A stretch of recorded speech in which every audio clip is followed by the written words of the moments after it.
chilling out in the sun. It's a really hot day.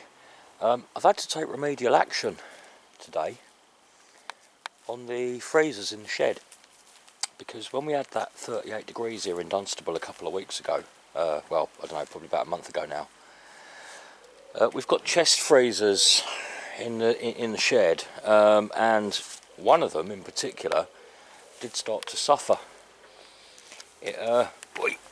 Easy. It did start to defrost a bit, and the same sort of heat's on the way again. So as you can see, I've been putting in a bit of ventilation, and on the back there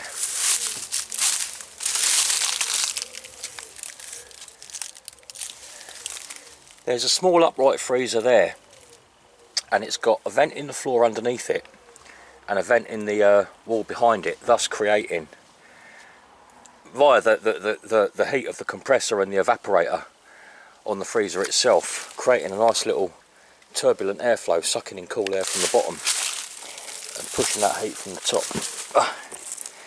And I've done the same here. Behind here there's actually a double chest, there's a double chest freezer there, and there's two in the floor directly under the compressor, and there's two in the back letting hot air out. So that works very, very nicely. I can already feel the effect. Taking the heat away. Now the other thing I've done, I've put this tarp here across the front because it's creating a microclimate, and it's allowing the two freezers, you can still hear them whirring away, listen. They're both going full pelt, but rather than sucking the warm air from here in the shed, they're now a bit more limited on their air supply, and they're sucking the cool air from the vents in the floor. Now under the shed down there, that is just about the coolest place in the garden. As I was installing that and jigsawing holes in the floor, oh good God, I could feel wow, I've just been hit by a blast of cool air. That is good. It's cool under here. It's working. Okay, they're still working full pelt. This is probably going to take a day or even possibly two to start relieving some of the built up heat in this area. But you can see what happens, look. Can you see just around the top there? It's just starting. The heat's getting through, the little bit of frost on the side. You can see that first inch or two around the top. And on this side, less so on this side, but you can still see it.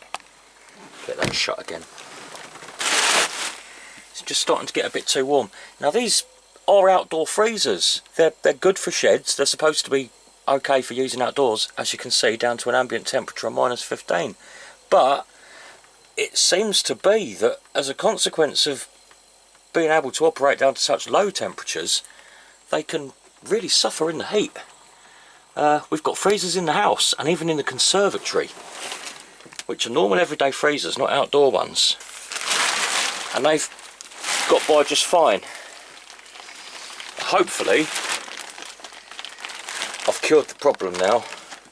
Like I said, it's going to take a day or two. It takes a little bit of time for things to even out, but as you can see, there's a nice gap all the way underneath the shed, and that is just about the coolest place in the garden. As the hot air escapes out the back through these vents, the cool air gets sucked in, and those vents are directly beneath the compressor and the evaporator. I'm going to have to do a better job with these. This is just a quick fix for the hot weather. In the winter, I'm going to build a frame around these, silicone it all in, and put a closable hatch over the front, because in the winter I don't want the breeze going in there when I'm working in the shed. I want to be able to, you know, make it as draft free as possible. But for now, for the summer, for the sake of the freezers, that works well. Pleased with that.